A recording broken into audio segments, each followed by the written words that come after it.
Bueno, para empezar entonces quería que miráramos el itinerario más o menos previsto en esta última unidad, dado que estamos avanzando muy rápidamente, digamos, en el sentido de que nos queda muy poco tiempo para terminar el curso propiamente y pronto tendremos que abordar la evaluación integrativa final, aunque todavía teníamos pendiente o presente una última evaluación asociada a esta unidad.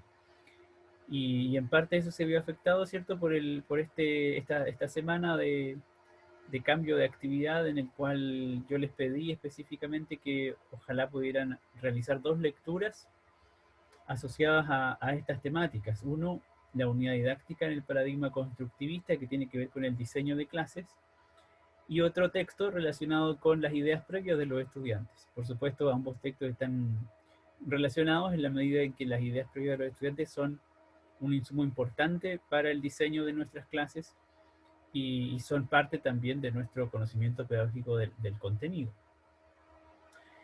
En lo que viene, bueno, yo espero, entre hoy día y el viernes, aproximarnos a un par de temáticas relacionadas o más cercanas a la evaluación, a pesar de que la evaluación no va a ser un tema o un tópico que desarrollemos en este curso, va a ser algo más central en el segundo CPC.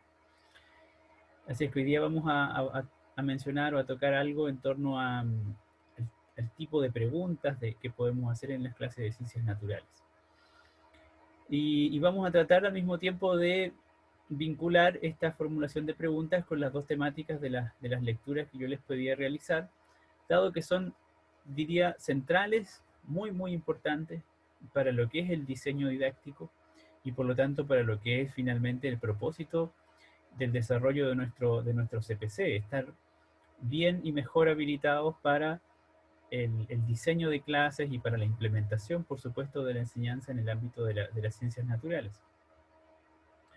Y esto está muy vinculado con lo que va a hacer en el corto plazo el desarrollo de la evaluación integrativa final, que está pensada como una herramienta de evaluación para el aprendizaje, en el sentido de que se trata de un trabajo que esperamos les sirva a todos y a todas para también ir desarrollando sus competencias pedagógicas en el ámbito del diseño didáctico especialmente. En vistas de eso, bueno, esta semana espero que ustedes reciban de parte de cada uno de los profesores del CPC lo que será el instrumento de evaluación de la evaluación integrativa final que les estoy mencionando, que es un producto elaborado por el Consejo de Profesores de CPC, por lo tanto es un instrumento común para todos los cursos y al mismo tiempo es un instrumento que busca integrar cierto aprendizaje, integrar distintos aspectos del CPC y de los distintos cursos del CPC. Por lo tanto van a encontrar, van a ver ustedes un producto final o una evaluación final que les va a demandar un trabajo, yo diría, importante en términos de lograr vincular, lograr integrar los distintos aspectos, los distintos ámbitos del diseño didáctico que hemos estado revisando durante por lo menos nuestro CPC. En vistas de eso y en vista de que el periodo de tiempo de la tercera unidad es relativamente corto, lo que espero hacer es integrar o de alguna manera fundir, ¿cierto?, el desarrollo de esa evaluación integrativa final del instrumento con el itinerario del curso en esta etapa final. Así es que yo les voy a proponer en algún momento de manera bien concreta que algunos de los elementos, de los aspectos que deban desarrollar en la evaluación integrativa final lo vamos a incorporar también como parte de la evaluación de la tercera unidad. De alguna manera anticipándonos al ejercicio que van a tener que realizar para finalizar el curso. Y de esa manera espero también que ustedes puedan aprovechar entonces el tiempo del curso, el tiempo de las clases y el trabajo que vayamos haciendo en, de alguna manera, ir avanzando desde ya en el desarrollo de su trabajo final. Espero tratar de presentarles o de mostrarles de manera bien general ese panorama en la clase de hoy día, desde el tratamiento o desde la discusión, el diálogo en torno a estas ideas o a estos contenidos que yo les había pedido leer para poder justamente hacer el vínculo, hacer la relación con el diseño de clases que es el trabajo final del curso. ¿Alguien tiene algún comentario o alguna pregunta a propósito de lo que les estoy mencionando?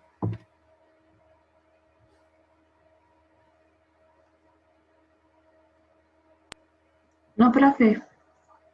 Gracias Fernando. Bueno, entonces, en concreto, espero que hoy día podamos avanzar o podamos comentar por lo menos estos cuatro temas. El primero, sobre el ciclo constructivista de aprendizaje, que es el tema central del texto que les pedí leer de Neusel Martí. Aquí vamos a encontrar, bueno, yo voy a tratar de ir avanzando con una presentación con algunas diapositivas que es un poco extensa, entonces mi intención no es detenerme en el detalle de la presentación, sino utilizar los insumos para, ojalá, dialogar con ustedes si han podido leer ese texto. Luego, algo semejante vamos a hacer en torno a las ideas previas de los estudiantes, para recoger también esa lectura y por supuesto, hacer algún énfasis en la relevancia y en las posibles dudas que tengan en torno a este concepto, el de las ideas previas. De inmediato vamos a profundizar o avanzar en torno a los tipos de preguntas que podemos hacer en las clases de ciencia.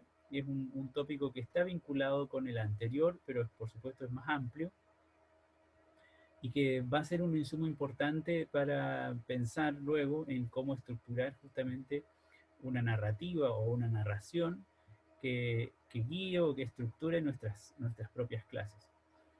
Y finalmente espero hoy día comentarles algunas características generales de lo que va a ser la evaluación integrativa final, previo a enviarles el documento oficial del Consejo de Profesores de CPC, y contarles de alguna manera también general de qué manera vamos a ir trabajando esta evaluación integrativa en lo que viene del curso, en las clases que vienen del curso, que son algo así como 2 semanas básicamente, y de qué manera vamos a utilizar este mismo instrumento para tomar un elemento de ahí como evaluación de la tercera unidad.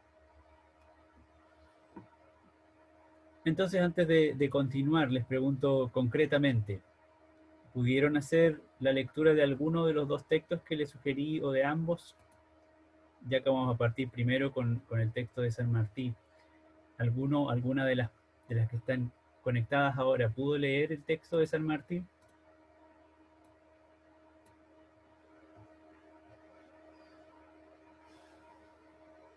Escucho grillos.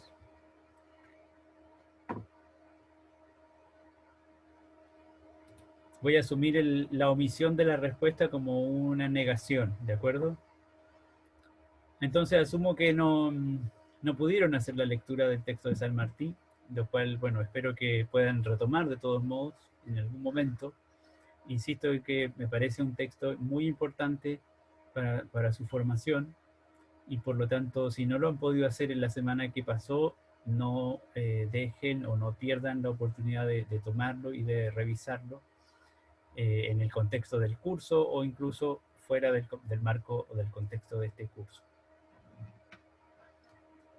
Vamos a revisar entonces algunas de las ideas que están en ese documento para tratar de poner énfasis, ¿cierto?, en algunos elementos que nos van a ser muy útiles para lo que viene en el CPC y en su desarrollo profesional.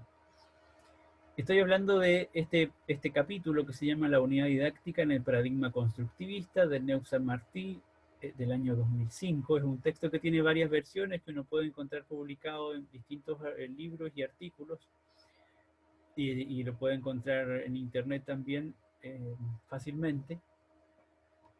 Es un capítulo que tiene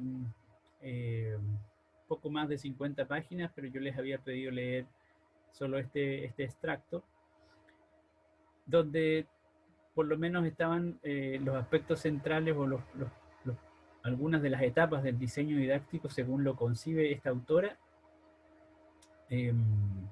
hasta donde más o menos podríamos avanzar en este CPC. Por lo tanto, se trata de un texto cuyo eje central o cuyo contenido central está enfocado en el diseño y rediseño didáctico.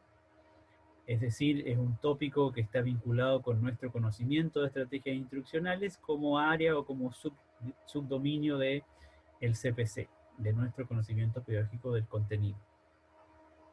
Sin embargo, como se trata de un conocimiento bastante amplio, porque es conocimiento acerca del diseño didáctico, esta misma dimensión o esta misma componente, por supuesto, va a estar vinculada, va a estar muy relacionada con otros elementos del CPC que vamos a ir visualizando, sin duda, como por ejemplo nuestro conocimiento de la comprensión de los estudiantes o nuestro conocimiento del currículo, en la medida en que, por ejemplo, para el diseño de una unidad didáctica tenemos que ser capaces de elaborar metas de aprendizaje, de priorizar y de organizar contenidos curriculares, y hacerlo a través de actividades que incorporen o que contemplen las ideas previas de los estudiantes y por lo tanto también pensar o concebir algunas preguntas que nos sirvan para ese ejercicio. Por lo tanto, como ustedes se fijan, si bien el foco del texto, del contenido del texto está en diseño didáctico, es una habilidad o una competencia nuestra como docentes que involucra, de hecho, todas las dimensiones del CPC. Por favor, en cualquier momento, si alguien tiene algún comentario o pregunta o duda, no duden en plantearla por el chat o abriendo el micrófono. Bueno, muy brevemente, la unidad didáctica podemos concebirla como una especie de unidad o de estructura de planificación, básicamente, o de programación de lo que hacemos.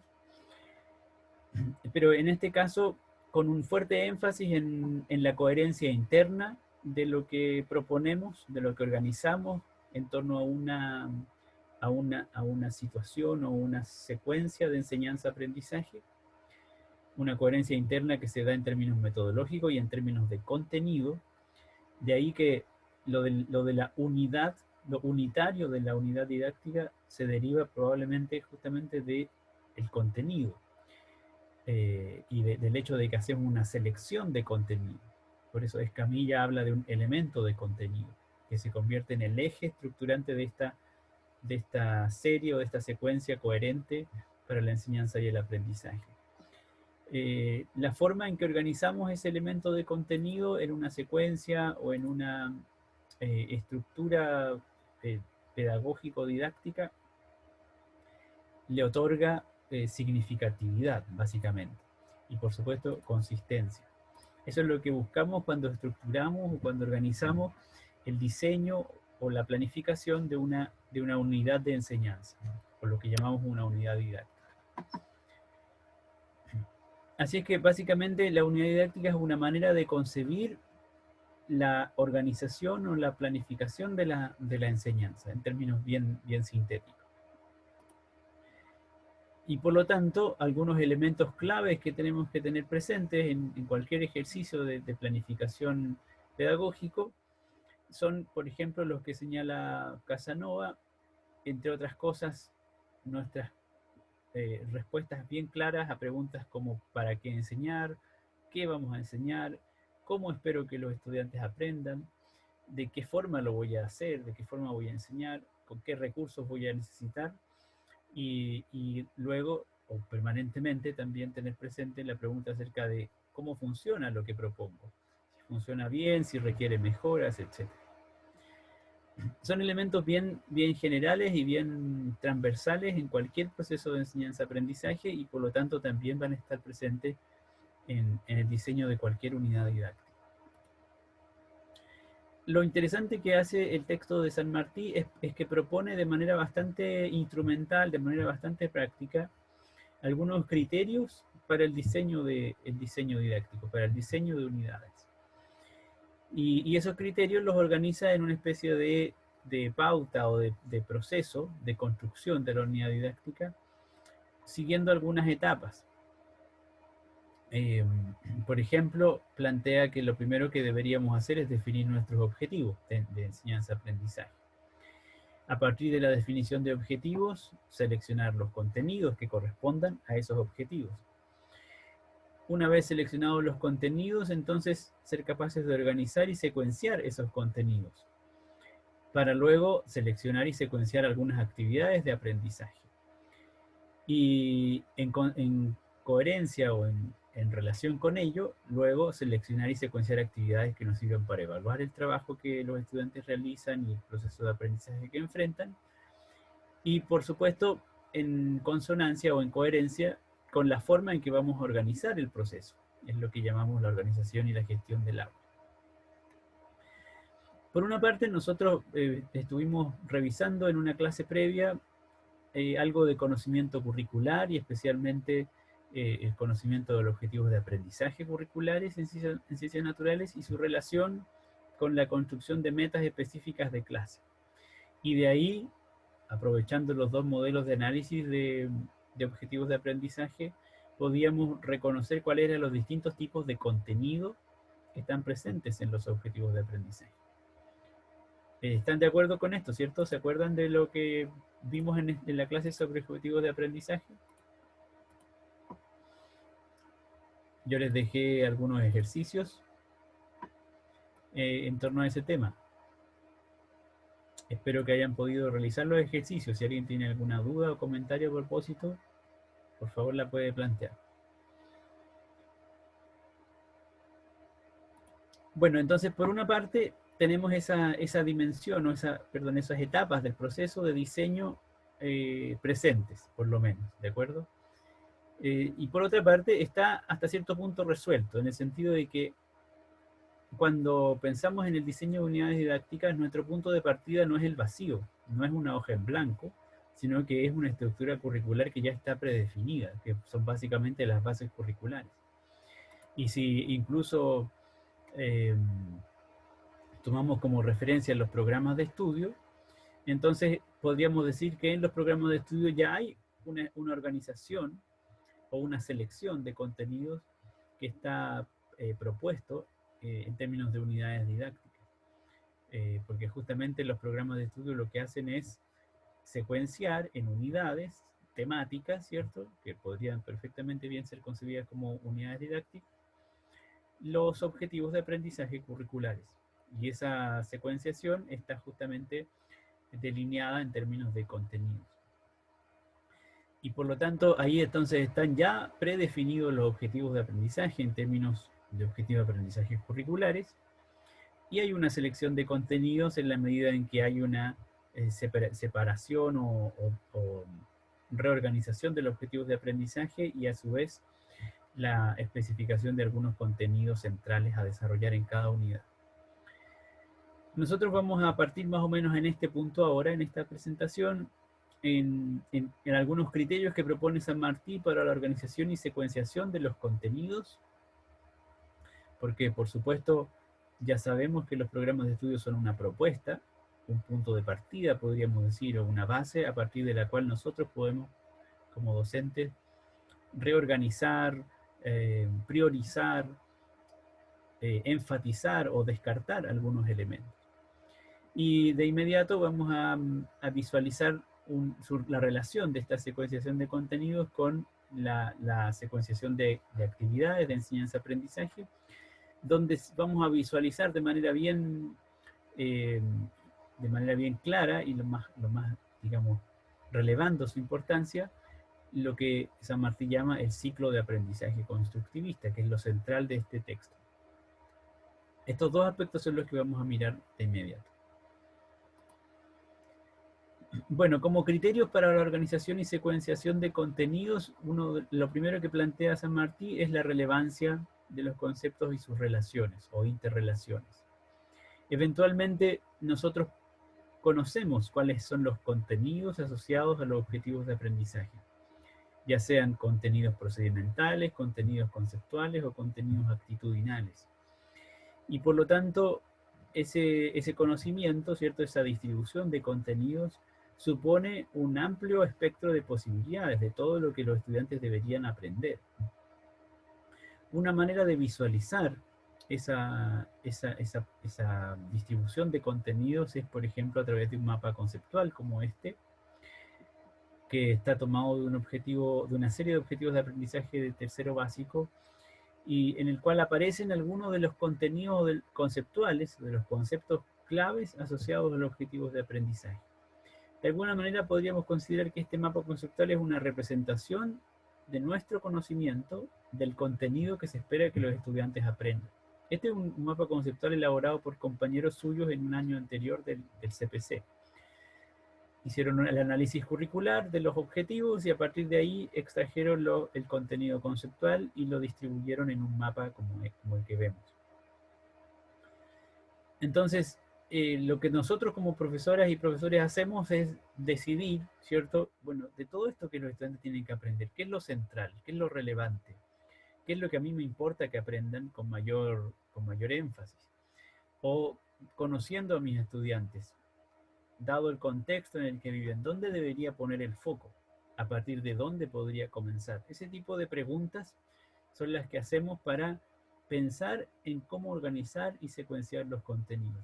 Es posible que el tiempo, las circunstancias, el contexto, los recursos, etcétera, no nos permitan abordar todo. Entonces tenemos que hacer algún tipo de selección, algún tipo de filtro. Y para ello entonces nos sirve un mapa como este, en el sentido de poder visualizar qué es lo central del aprendizaje, de lo que se espera que los estudiantes logren y de qué manera podríamos lograrlo en un periodo de tiempo. Por lo tanto, lo primero es poner el foco en cuál es la relevancia de los conceptos y sus relaciones, y por lo tanto, qué es lo que yo como profesora o profesor voy a priorizar dado el contexto. Primer elemento a tener presente en el diseño de la unidad didáctica. Y un segundo criterio que propone San Martí es tener presente de qué manera pueden ir modificándose las ideas de los estudiantes. La autora usa el término modelos iniciales, habla de que los estudiantes tienen unos modelos iniciales para comprender o para explicar los fenómenos. En este momento yo preferiría usar la palabra discursos en vez de modelos, es decir, los estudiantes cuando se enfrentan a un proceso de enseñanza y aprendizaje cuentan con unos ciertos discursos o narrativas al inicio que les sirven para describir o para explicar o para comunicar sus ideas en torno a un fenómeno o a una situación. Muchas veces esos discursos, esas narrativas están impregnados de ideas previas o de creencias que no son consistentes con lo que nosotros queremos enseñar. Y por lo tanto, el problema central nuestro como profesores es hacer un giro en esos discursos. Cómo lograr que esos discursos iniciales de los estudiantes se vayan complejizando o se vayan modificando, se vayan acercando a las concepciones científicas. Entonces allí tenemos podríamos decir, algunas direcciones de acción. Por ejemplo, la dirección que va de lo concreto a lo abstracto. Muchas veces nuestros estudiantes tienen estos discursos iniciales muy claramente desarrollados y muy completos en relación a fenómenos concretos, fenómenos cotidianos. Y nuestro rol como profesoras y profesores es justamente lograr que el discurso o la narrativa de los estudiantes se modifique y que logre trascender o ir más allá de la situación concreta y puedan generalizarlo, puedan abstraer una situación o puedan abstraer una explicación. Y por lo tanto, una posibilidad es ir de lo concreto a lo abstracto, otra posibilidad complementaria es ir de lo simple a lo complejo, o de lo general a lo particular, o de lo cotidiano a lo excepcional, entre otras posibilidades. Estos ejes de acción o estas direcciones en la evolución de los discursos de los estudiantes es clave o es propiamente característico del ciclo de aprendizaje constructivista que vamos a tener presente.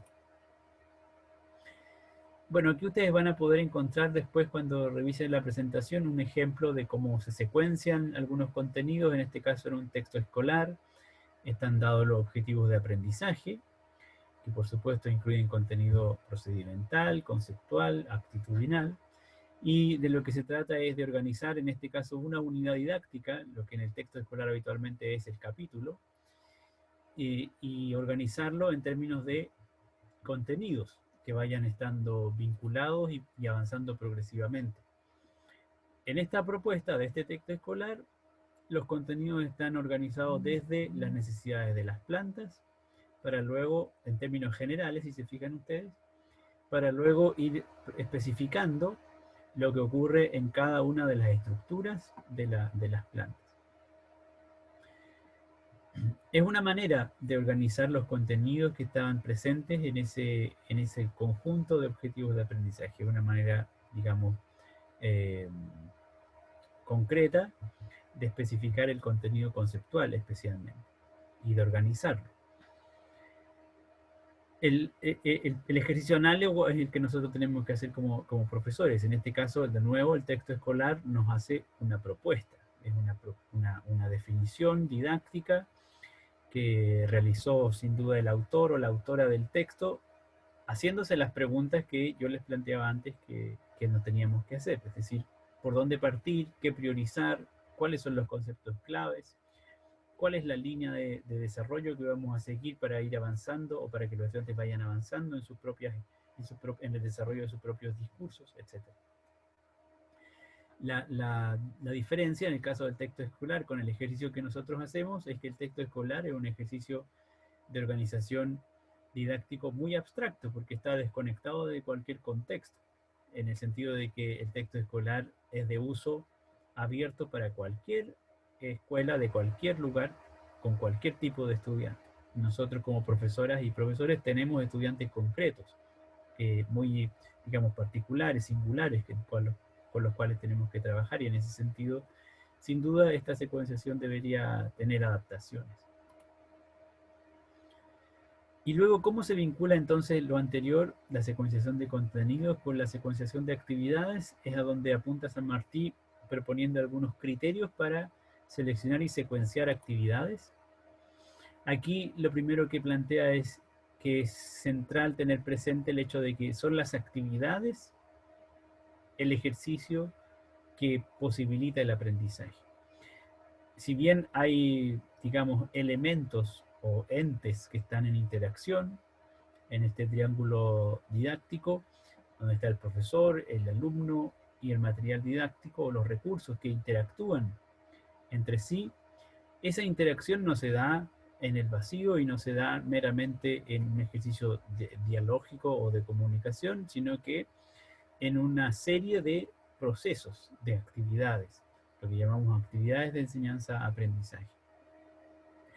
Y por lo tanto, si es que algo ocurre con los estudiantes en términos de aprendizaje, ocurre gracias a las actividades, gracias a que estamos promoviendo un cierto tipo de actividad, es que los estudiantes logran eventualmente aprender. Por lo tanto, es central pensar en la forma en la cual las organizamos y las secuenciamos.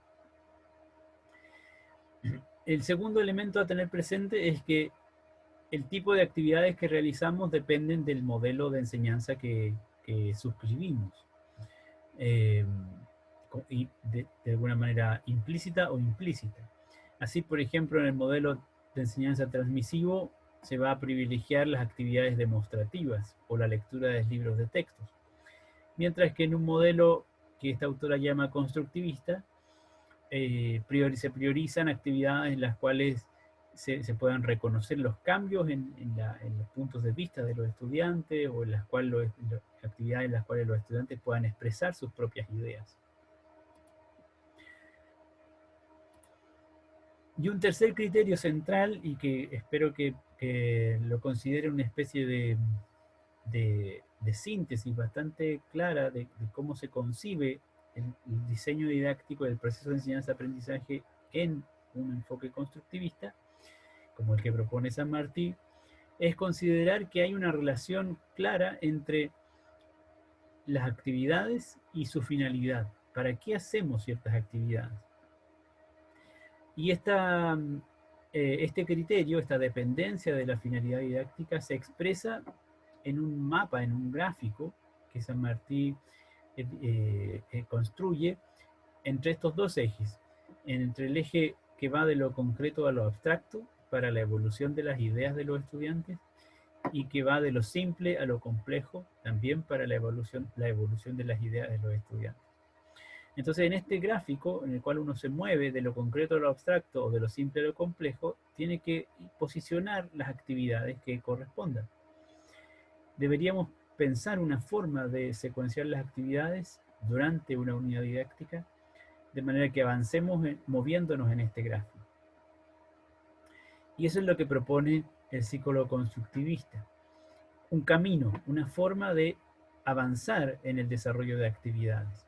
Y ese camino parte en un sector del gráfico que está más cerca de lo concreto y de lo simple, para avanzar progresivamente mediante las actividades hacia un desarrollo más abstracto de los conceptos y a la vez más complejos, hasta un máximo de abstracción y de complejidad, que eventualmente puede irse moderando o modulando dependiendo del contexto y de los estudiantes.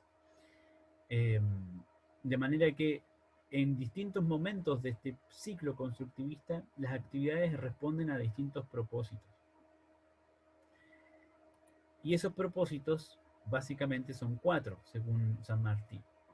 Las primeras actividades son actividades orientadas a la exploración, donde los estudiantes comienzan justamente vinculándose con los fenómenos o con los conceptos desde el punto de vista más concreto y más simple posible, dependiendo de su edad, de su nivel, etc. Nuestro rol como profesoras y profesores en el desarrollo de la unidad didáctica es promover actividades que en principio promuevan la exploración.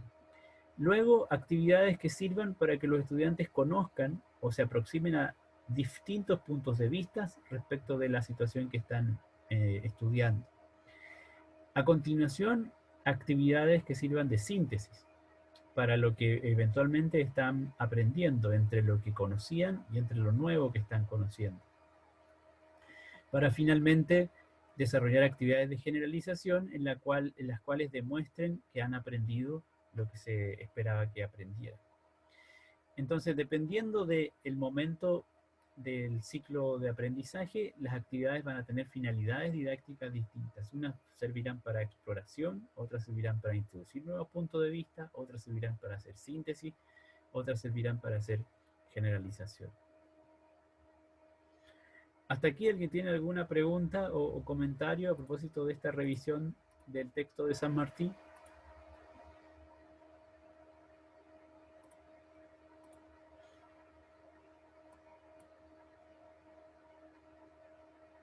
Gracias, No, Sofía. profe. Gracias, Sofía, gracias, Fernanda. Bueno, les propongo entonces, vamos a hacer una interrupción porque se va a desconectar en breve la sesión y me voy a volver a conectar enseguida para pasar a la segunda parte de la clase.